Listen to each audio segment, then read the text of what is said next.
Et bonjour tout le monde, bienvenue sur la chaîne Alcine Gunpla et Figurines pour une nouvelle vidéo. Donc comme je l'avais promis dans ma dernière vidéo coup de gueule hein, sur les spéculateurs de jouets des années 80-90, j'avais dit que je ferais une review sur le prochain kit en HGAC à sortir, un kit concernant l'univers de Gundam Wing. Et il s'agissait donc du Death Sight. Donc j'avais dit que je ferais une review dessus, donc ça y est, je l'ai reçu, il vient de sortir. Donc je me suis empressé de le monter pour pouvoir vous dire un peu ce que j'en pense. Et j'en pense, je peux tout de suite vous le dire, j'en pense vraiment du bien parce que c'est un très bon kit. C'est vraiment quelque chose quasi systématique sur les HGAC, hein, les high grade de l'univers After Colony. On a systématiquement des très bons kits avec souvent des petites innovations, hein, comme on a pu l'avoir par exemple avec le Léo qui nous montrait un système de grappe assez original puisque on avait par exemple tous les éléments de la tête sur une partie de la même grappe, tous les éléments du bras droit pareil sur la même grappe, etc. Ça évitait par exemple que vous ayez pour une partie du corps à prendre une pièce sur telle grappe, une autre pièce sur une autre grappe et ainsi de suite. C'est un gain de temps, c'est aussi très agréable du coup au montage. C'est une bonne idée. Alors je sais pas pourquoi, mais on retrouve pas systématiquement ça sur les kits. Je sais qu'avec les entry grade, c'est un système qui a été mis en place, mais sur les HG, c'est encore quelque chose qu'on voit pas systématiquement. Ce qui est dommage, hein, parce que c'est vraiment une bonne innovation, je trouve. Et puis souvent, on a des petites surprises, hein, comme par exemple au niveau des articulations, hein, on va le voir avec ce kit hein, au niveau des jambes, et puis au niveau des épaules aussi, une petite innovation qui je trouve vraiment sympa. On constate de plus en plus vraiment un effort qui est fait par Bandai pour ne pas avoir du coup des lignes de joint entre les pièces qui apparaissent. Souvent, par exemple, les épaules, elles sont en deux parties. Et ben là, on va voir qu'elles sont en un seul bloc. Et du coup, ça élimine le problème de la ligne de jointure à faire disparaître. Et c'est vraiment quelque chose de très agréable. Alors ce kit donc qui vient de sortir hein, au mois de mai, je crois, fin mai il est sorti. Là au moment où j'enregistre cette vidéo on est mi-juin. Donc vraiment très sympa, il complète vraiment la série qui sort au fur et à mesure, hein. Ils sont très longs à sortir. Le rythme c'est environ un voire 2 par an. Mais c'est vrai que les HGAC, on les attend depuis longtemps et ils sortent, hein, tant mieux, on va pas s'en plaindre, mais ils sortent vraiment pas très rapidement, donc c'est assez frustrant, surtout quand on imagine encore tous ceux qui restent à sortir par rapport à cette série. Mais bon, ça arrive au fur et à mesure, faut être patient et ce qui est bien, c'est que vraiment les kits sont de bonne qualité et là-dessus, on peut pas dire grand-chose. Bon. On va essayer de regarder ça d'un petit peu plus près. On va essayer d'arrêter de le faire tourner. Voilà. Alors le kit, vous voyez hein, déjà visuellement, il est vraiment assez fidèle à ce qu'on peut voir dans l'animé. Hein. Il est beau, les couleurs sont belles, les détails sont respectés, ils sont là. Et puis non, vraiment, il est très sympa. Hop, on va avoir pour la faux, par exemple, euh, au niveau de l'effet, je vais pas dire laser, mais je sais même plus comment on appelle ça. Enfin bref, on a une version un peu large, et puis si on souhaite, on va avoir une version un peu plus légère. Voilà, qu'on peut changer très rapidement. Hop, tout simplement. Toc.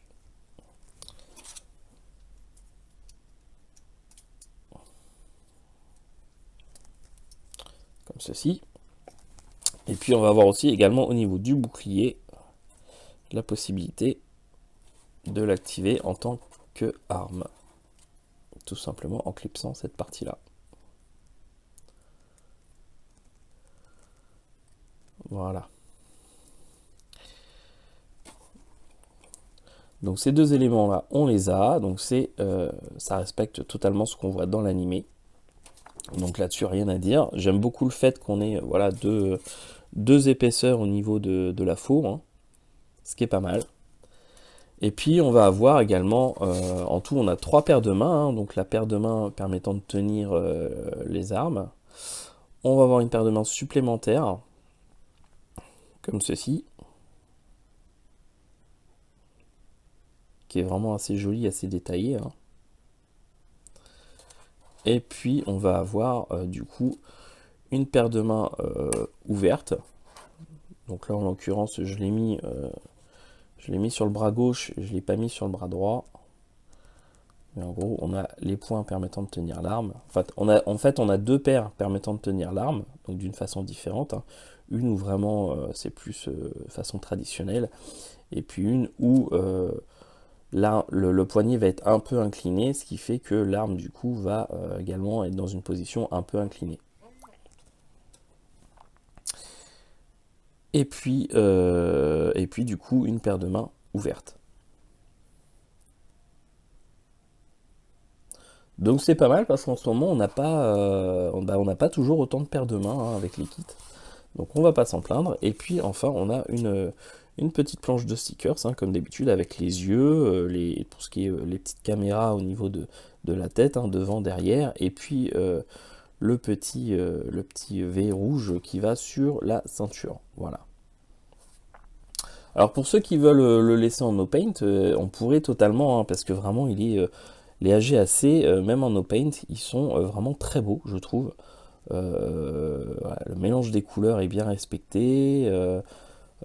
Comme on a maintenant, hein, sur les kits récents, à chaque fois les couleurs, on n'est pas obligé de les refaire à la main, hein. Tout est en pièces séparées, donc il n'y a plus qu'à assembler et on a vraiment à chaque fois les couleurs différentes. Il y a juste, je crois, au niveau du pied, où ici le petit rond est censé être un petit peu noir. Je crois, si je me base sur l'image. Voilà, donc on va avoir du coup au niveau du pied le petit rond qui doit être noir, et puis je crois que c'est tout. Oui, aussi au niveau des petites mitraillettes qu'il a à ce niveau-là, normalement voilà, ça devrait être un petit peu gris, et un petit peu côté arme mitraillette quoi. Voilà, l'intérieur de ces éléments-là devrait être également un peu grisé, hein, un peu noir. Et puis sinon, à part ça, le reste est vraiment respecté. Voilà. Ah oui, et puis effectivement, cet élément-là, le dessus du poignet qui devrait être également gris comme cet élément-là en fait. Alors, au niveau des articulations, alors ce qu'on va faire, on va retirer les armes déjà.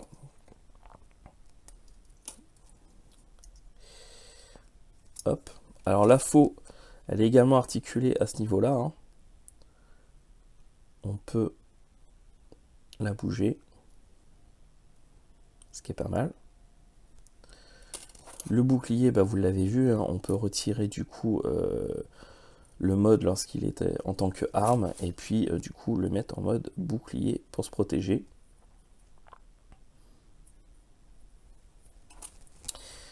Et puis derrière, on va avoir une version de la faux, en fait, beaucoup plus courte, donc non activée, qui permet, si on le souhaite, de la mettre derrière, donc sur la jupe arrière, si on souhaite le mettre sans que sa faux soit activée, en fait, hein. Bon, moi j'ai mis les deux, voilà. Bon, après c'est un choix personnel. Le backpack, on va avoir une articulation au niveau du propulseur arrière, hein, on va pouvoir l'orienter comme on veut. C'est pareil pour les petites ailettes, hein. On peut les bouger, on peut les orienter selon sa volonté. Au niveau de la tête, elle est très bien articulée, hein. Elle va pouvoir tourner de gauche à droite. Alors on peut faire un 360 si on veut, hein. Mais vous risquez du coup d'enlever un petit peu la tête. Elle se penche d'avant en arrière et également sur les côtés. Donc on peut vraiment l'orienter comme on souhaite par rapport aux positions dynamiques. Au niveau des épaules, alors là ça ne se voit pas parce qu'en fait du coup avec du coup le torse on voit pas l'intérieur du mécanisme, mais je peux déjà vous montrer que voilà, on est quand même sur une amplitude de mouvement au niveau des épaules qui est quand même assez importante. Donc on peut vraiment bien les avancées. Et alors je vais essayer de vous montrer par rapport à la notice de montage, où finalement on le voit le mieux. Voilà. Ici en fait, les épaules sont fixées dans une sorte de rail. Alors d'habitude on a juste en fait, ça pivote simplement d'un certain degré, et là en fait c'est à l'intérieur d'une sorte de rail, ce qui fait que il peut à la fois pivoter et à la fois reculer et avancer. Donc ça c'est une petite innovation que j'avais pas encore vue, en tout cas moi sur les modèles high grade. Donc je trouve ça vraiment pas mal. Et puis la deuxième innovation qu'on va voir, ça va être au niveau des jambes. Je vais vous montrer qu'au niveau des jambes en fait, de base, on peut, voilà, on peut les plier de cette façon-là, donc ce qui est déjà vraiment pas mal. On a rarement besoin de plus. Mais on peut avoir au niveau du genou, on déclipse. Alors je vais essayer de le faire sans casser le truc. Voilà, on déclipse. La jambe se détache un peu et on peut du coup l'agrandir. Et on peut même faire apparaître des petits vérins qu'on voit ici. Alors on ne les voit pas beaucoup avec mon appareil, mais ils sont là, ils sont présents. Et on peut du coup agrandir encore plus l'effet de pliage de la jambe, ce qui sert pas forcément à grand chose, mais en tout cas on peut le faire. Et puis du coup au niveau des positions dynamiques, ça permet vraiment de plier vraiment. Regardez, là on pourrait carrément croire à une position d'art martial, hein, d'arts martiaux. Donc c'est pas mal. Et puis ensuite pour le remettre, il suffit juste de réemboîter du coup la jambe, hop, et de remettre le petit clips ici. Voilà, normalement vous avez entendu au bruit. Donc ça je trouve ça pas mal, et c'est pareil, c'est la première fois que je le vois sur un kit high grade. Donc une petite innovation sympa. Ça, est-ce qu'on va retrouver ça sur d'autres modèles que les SGAC? On verra bien. Au niveau du pied, on a une bonne articulation, hein. Il tourne bien de gauche à droite, d'avant en arrière. Il se plie également comme ça, hein. Donc vraiment des bonnes articulations pour du high grade, il n'y a rien à dire.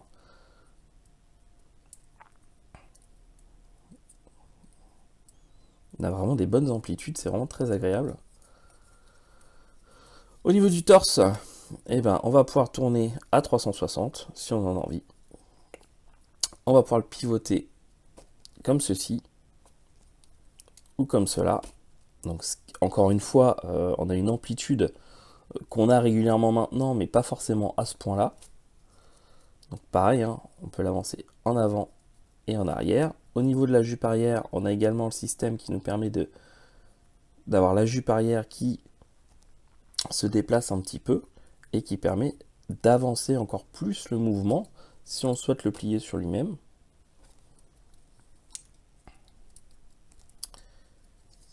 Et au niveau des bras, écoutez, comme d'habitude, on peut faire un 360.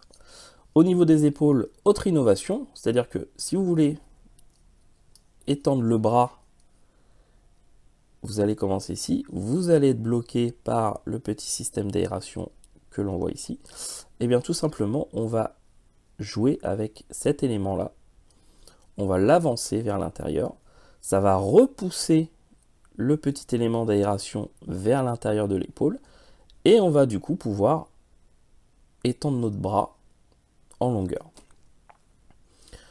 Donc si on le fait, on peut aller jusque là. Si on ne le fait pas, on peut aller jusque là. Donc la différence, bras gauche, bras droit. Donc si vraiment on a besoin d'étendre le bras en longueur, on rentre la petite ventilation et puis hop, voilà, on peut réétendre le bras. Donc ça c'est pareil, c'est nouveau et je trouve ça très sympa. Donc c'est vraiment un kit qui est vraiment plein de petites surprises agréables. Alors ça révolutionne pas le genre, hein, mais à chaque fois c'est toujours des petites nouveautés voilà, qui montrent la modernisation des kits, qui apportent vraiment du plus. Et on voit que voilà, Bandai ne reste pas forcément sur ses lauriers. À chaque fois il cherche à innover sur certains kits et je trouve ça vraiment très sympa. Voilà, écoutez, au niveau des articulations, je pense qu'on a fait le tour. Comme je vous disais, au niveau des éléments où généralement on a toujours des lignes de joint à supprimer, généralement les épaules sont en deux parties. Là, on a l'épaule qui est en un seul bloc. Mais à côté de ça, on a le torse, du coup, lui qui reste en deux parties avec du coup une ligne de joint à supprimer ici. Au niveau des bras, les bras sont en trois parties. Donc on a un élément ici et un élément interne. Donc là c'est beaucoup plus compliqué du coup de supprimer. Alors on peut du coup scinder ces deux éléments, faire disparaître la ligne de joint, mais moi cela j'hésite parce que ça veut dire qu'après ça complique vraiment le démontage si on a besoin. Et puis dernière chose, voilà, ça va être sur les jambes à l'arrière. On a toujours ces deux lignes de joint derrière. Alors certes elles sont discrètes, hein. Bon, généralement si c'est posé en vitrine, la question se pose pas, ça se voit pas. Si vraiment on inspecte le kit, il faut vraiment que ça soit à vue, vraiment collé à vue d'œil pour les voir, parce qu'elles sont vraiment bien, elles sont très discrètes au final, hein. Donc après, à chacun de savoir s'il veut les supprimer ou pas. Moi, je pense pas que je vais me faire chier à les supprimer, hein. Moi, je sais que de toute façon, le kit, il sera en vitrine, voilà, il sera devant, donc le derrière, je le verrai pas. Si vraiment vous le mettez dans un diorama avec une vue à 360 où on peut passer derrière le kit et voir, et que vous estimez que ça se voit trop, et supprimez-les. Mais sinon, voilà, ça n'a pas forcément grande nécessité. Oui, au niveau des articulations, je n'ai pas montré du coup au niveau des bras, donc on les bat quasiment à 90, hein. Les poignets, pareil, ils sont très... regardez, hop, ça tourne sans problème, ils sont très mobiles. Les articulations, elles sont quand même bien raides, hein. On n'a pas d'élément qui fait que certaines parties sont un peu trop molles. Donc voilà. Un kit vraiment que je trouve sympa, vraiment bien fidèle à l'animé, donc pas grand chose, rien du tout même à lui reprocher, à part si peut-être au vu de toutes les innovations qu'on trouve dans ce kit, pardon, ça aurait été sympa, voilà, de peut-être au niveau du torse, de ne pas avoir ces deux lignes de jointure entre les pièces. C'est peut-être encore un des éléments sur lequel Bandai devrait travailler, je pense. Pour vraiment du coup qu'on n'ait plus à s'emmerder avec ce genre de choses et que les gens qui font du no paint aient vraiment des kits où on voit pas de ligne de moulage, ça serait vraiment pas mal. Donc ouais, non, franchement un très très bon kit que je recommande, d'autant plus si vous aimez la série Gundam Wing. Il est vraiment très très cool. Donc ce que je vous propose maintenant, c'est tout simplement de passer à la peinture, et puis je vous montre le résultat juste après, et puis on fera quelques petites pauses dynamiques, et puis vous me direz ce que vous en pensez. Allez, à tout de suite. Et voici donc le Death Sight fini, hein, peint, verni, panel line, etc., etc. Donc ça change tout, hein, vraiment, peindre un modèle, ça donne vraiment le meilleur de ce qu'il nous offre.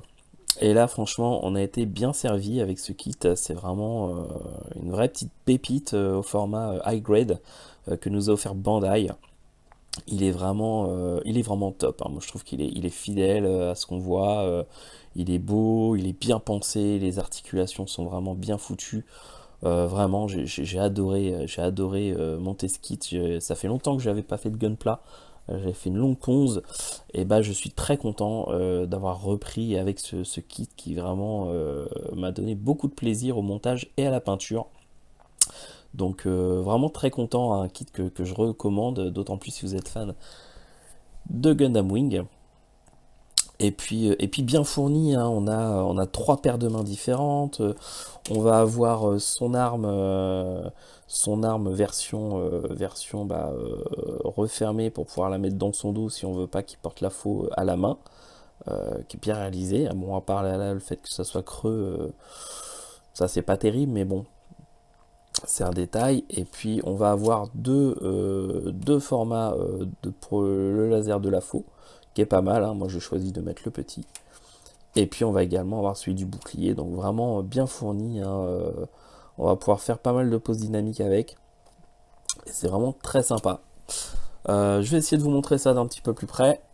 Et puis on terminera avec quelques images du modèle dans différentes positions dynamiques. Voilà, donc au niveau de la peinture, hein, bah classique, hein, j'ai commencé par faire les ombrages. Évidemment, j'ai apprêté les pièces en premier lieu, j'ai fait un ombrage, j'ai passé ma couleur de base, puis je suis venu éclaircir cette couleur de base.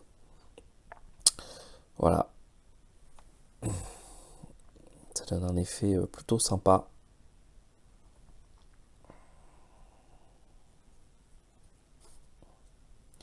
J'y suis allé un petit peu fort sur les panel line après coup, c'est vrai que j'aurais peut-être dû les faire un peu plus nuancés, moins marqués. Mais bon, ça va. Dans l'ensemble, je m'en tire bien. Voilà, donc vraiment un kit bah, très cool.